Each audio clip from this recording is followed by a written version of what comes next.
This is Always Outnumbered, Always Outgunned, Chapter Equal Opportunity, Section 5. On Sunday, Socrates took his canvas cart full of cans to the boys' market on Adams. He waited 3 hours behind Calico, an older black woman who prowled the same streets as he did. That means to prowl means to walk around hunting for something. So he waited behind this older black woman named Calico for 2 hours, and two younger black men who worked as a team. Calico and DJ and Bernard were having a good time waiting. DJ was from Oakland and had come down to Los Angeles to stay with his grandmother when he was 15. She died a year later, so he had to live on the streets since then. But DJ didn't complain. He talked about how good life was and how much he was able to collect on the streets. "Man," DJ said, "I wish they would let me up there in Beverly Hills just 1 week. Give me 1 week with a pickup and I could live for a year off the good trash that they have up there.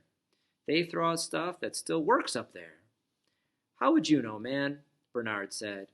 When have you ever been up in Beverly Hills?"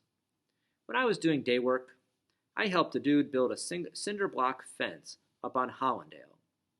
Cinder block is like these blocks that we make buildings out of, and they're usually fairly big, about a foot long by 5 inches deep, and then maybe 5 inches tall. "I saw what they had thrown out. I picked up a portable TV right out of the trash, and I swear that sucker got every channel."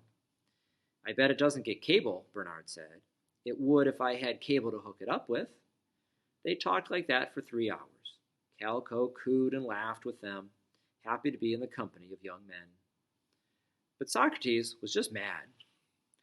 Why did he have to wait for hours? Who were they in the supermarket to make full-grown men and women wait like they were children? At 2 o'clock, he got up and walked away from his canvas wagon. "Hey," Bernard called. "You want us to watch your basket?" "You can keep it," Socrates said. "I'm not going to use the thing again." Calico let out a whoop at Socrates' back. On Sunday, Socrates sharpened his pocket knife on a graphite stone. He didn't keep a gun. If the cops caught him with a gun, he would spend the rest of his life in jail.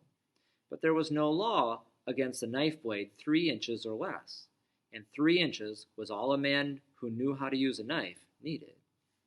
Socrates sharpened his knife, but he didn't know why exactly. Grimes and Cryer weren't going to harm him, at least not with violence. And if they called the cops, a knife wouldn't be any use anyway. If the cops even thought that he had a knife, they could shoot him and make a good claim for self-defense. But Socrates still practiced whipping out the knife and slashing with the blade sticking out the back end of his fist. "Ha!" he yelled. Section 6. He left the knife on the orange crate by his sofa bed the next morning before leaving for Bounty Supermarket. The RTD bus came right on time, and he made his connections quickly, one after the other. In 45 minutes, he was back on that parking lot. It was a big building, he thought, but not as big as the jail or penitentiary he had been. A smart man would have turned around and tried some other store. Socrates knew that. It didn't take a hero to make a fool out of himself. It was before 9:30, and the air still had the hint of a morning chill. The sky was pearl gray, and the parking lot was almost empty. Socrates counted 7 breaths and then walked toward the door with no knife in his hand. He cursed himself softly under his breath because he had no woman at home to tell him that he was a fool. Nobody met him at the door. There was only one checker on duty, while the rest of the workers went up and down the aisles, restocking and straightening the shelves. With nowhere else to go, Socrates went toward the elevated office. He was half the way there when he saw Haley Grimes coming down the stairs. Seeing him, she turned and ran actually, back up to the office. Socrates was sure that she meant to call the police. He wanted to run but couldn't. All he could do was take one step after the other, the way he'd done in his cell sometimes the way he did at home. 2 men appeared at the high door when Socrates reached the stairs. Salt and Pepper, white and black. The older one, a white man, wore a tan wash-and-wear suit with a cheap maroon tie. Maroon is a red. The Negro, the black man, had on black jeans, a black jacket, and a white turtleneck shirt. All right, I think we left off here. The black man had on black jeans, a black jacket, and a white turtleneck shirt. He was very white-skinned, but his nose and lips would always give him away. The men came down to meet him. They were followed by Grimes and Crier. "Mr. Fortlow," the white man inquired. Socrates nodded and looked him in the eye. "My name is Parker," he continued, "and this is Mr. Weems." "Uh-huh," Socrates answered. The 2 men formed a wall, behind which the manager and the assistant manager slipped away. "We work for Bounty," Mr. Weems said. "Would you like to come upstairs for a moment?" "What for?" Socrates wanted to know. "We'd like to talk," Parker answered. The platform office was smaller than it looked from outside. 2 cluttered desks that sat back to back took up most of the space. 3 sides were windows that gave a full panorama of the store. A panorama is a wide view, so you can see all of the store from that office. The back wall had a big blackboard on it with the chalked-in time schedules of everyone who had worked there. Beneath the blackboard was a safe door. "Have a seat, Mr. Fortlow." Parker gestured toward one of the 2 chairs. He sat in the other chair, while Weems perched on the desk. "Coffee?" asked Parker. "What's this all about, man?" Socrates asked. Smiling, Parker said, "We want to know what your problem is with Miss Grimes. She called the head office on Friday and told us that she was calling the police because she was afraid of you."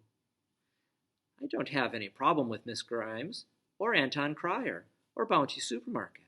I need a job, and I wanted to make an application, that's all." "But she told you that you have to have a phone number in order to complete your file," said Weems. "So? Just because I don't have a phone, then I can't work? That doesn't make any sense at all. If I don't work, I can't afford a phone. If I don't have a phone, then I can't work.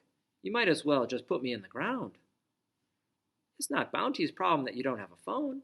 Parker's face was placid, but the threat was in his tone. "All I want is to make a job application. All I want is to work," Socrates said. Really, he wanted to fight. He wanted his knife at close quarters with those private cops. But instead he went on. "I'm not threatening anybody.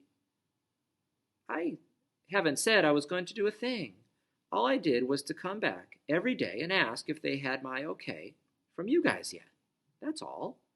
On the job application they asked if I had a car or a ride to work to see if I could get here. Well, I've come in every day for a week at 9:30 or before. I come in and I have asked if I had been cleared yet. I haven't done anything wrong, and if the woman is scared, it must be because she knows she hasn't done right by me. But I didn't do anything." There was no immediate answer to Socrates' complaint. The men looked at him but kept silent. There was the hum of machinery coming from somewhere, but Socrates couldn't figure out where. He concentrated on keeping his hands on his knees, on keeping them open. "But how do you expect to get a job when you come in every day and treat people who will be your bosses like they're doing something wrong?" Weems seemed to really want to know. "If I didn't come in, they would have thrown out my application. Probably did anyway. I'm not a kid. I'm 58 years old.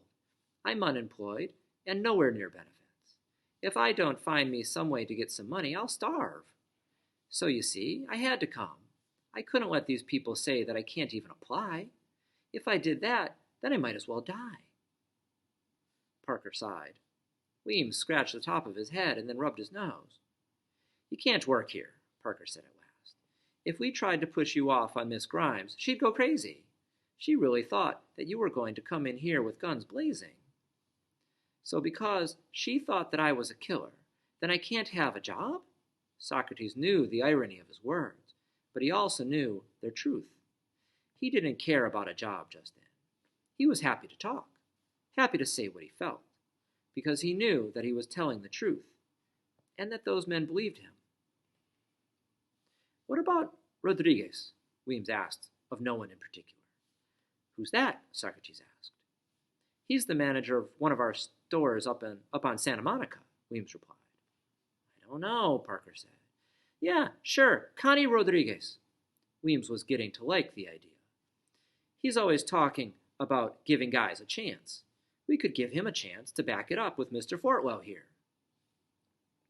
Parker chewed on his lower lip until it reddened. Weems grinned. It seemed to Socrates that some kind of joke was being played on this Connie Rodriguez. Parker hesitated, but he liked the idea. Parker reached down under the desk and came out with a briefcase. A briefcase is like a backpack for adults. From this, he brought out a sheet of paper, Socrates' application form. "There's just one question," Parker said. Section 7. "What did he want to know?" Stormy Weil asked at Iola's grill. They were there with Wright Burke, Markham Peel, and Howard Shaker. Iola gave Socrates a party when she heard that he got a job as a general food packager and food delivery person at Bounty's Supermarket on Santa Monica Boulevard. She made the food, and his friends brought the liquor. He wanted to know why I had left one of the boxes blank. "What box?" "The one that asks if I'd ever been convicted or arrested of a felony." "What did you say?" "That I must have overlooked it." "And then you lied?" "Yup." But he knew I was lying. He was a cop before he went to work for Bounty. Both of them were. He asked me that if they put through a check on me, would it come up bad? And I told him that he didn't need to put through any checks. Stoney hummed, shaking his head. "That's always going to be over your head now, man. Always." Socrates laughed and grabbed his friend by the back of his neck. He hugged Stoney and then held him by the shoulders. "I have a lot worse that's hanging over my head, brother. At least I get a paycheck till they find out what I am."